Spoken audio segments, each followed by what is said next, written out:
मुझे एक चीज़ समझ नहीं आती, जब कोई गाड़ी बार बार दुर्घटना करे, एक बार, दो बार, तीन बार, तो आप उसे कब बंद करोगे? पहली बार के बाद, दूसरी के बाद, या तब भी नहीं करोगे जब तक कि वो किसी की जान ना ले ले? ठीक ऐसा ही हुआ 13 जून सुबह के करीब 10 बजे असम के जोराहाट डोबरिया एयरफोर्स स्टेशन में। इंडियन एयरफोर्स का एक AN-32 ट्रांसपोर्ट एयरक्राफ्ट लैंड करने ही वाला था। सब कुछ सही था, लैंडिंग भी ठीक रही। लेकिन लैंडिंग के बाद प्लेन रनवे स्ट्रिप के बाहर टचडाउन कर लिया, जिसके कारण फ्लाइट क्रैश हो गई, जिसमें सवार 6 में से 5 लोगों की मौके पर ही मौत हो गई एंड एक को पायलट की कंडीशन फिलहाल सीरियस है। इंडियन एयरफोर्स ने कोर्ट ऑफ इंक्वायरी बिठा दी है। एग्जैक्ट कॉज अभी इन्वेस्टिगेट हो रहा है। अब आप यहाँ किसको गलती दोगे? क्योंकि ये पहली बार नहीं, 2019 में एग्जैक्टली यही प्लेन इसी एरिया से टेक ऑफ किया अरुणाचल प्रदेश के लिए, जिसमें कि 13 लोगों की जान गई।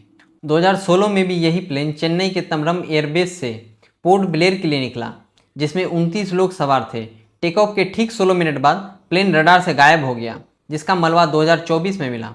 1999 में भी दिल्ली में एक AN-32 रनवे से करीब 4 किलोमीटर पहले ही क्रैश कर गया, जिसमें 21 लोगों की जान गई। दरअसल ये सोवियत एरा का एयरक्राफ्ट है, यानी कुछ प्लेन 40 साल से भी ज़्यादा पुराने हैं।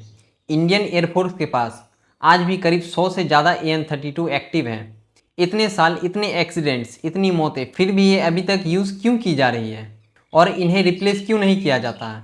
अब सवाल उठता है, क्या जो जवान उस प्लेन में बैठे, उन्हें प्लेन की कंडीशन का पता नहीं था? उन्हें भी पता था कि ये कितना पुराना है और इसका हिस्ट्री कैसा रहा है, लेकिन वो फिर भी चढ़े, क्योंकि ये उनकी ड्यूटी थी। इस देश में सिर्फ सेना को ही ड्यूटी निभाने का ठेका मिला है क्या? और जो बाकी उनके लिए ये डिसीजन लेते हैं, वो अपनी ड्यूटी निभा रहे हैं या नहीं? अगर नहीं तो क्यों नहीं? और अगर हाँ, तो पहले से अब तक में सुधार क्यों नहीं आया?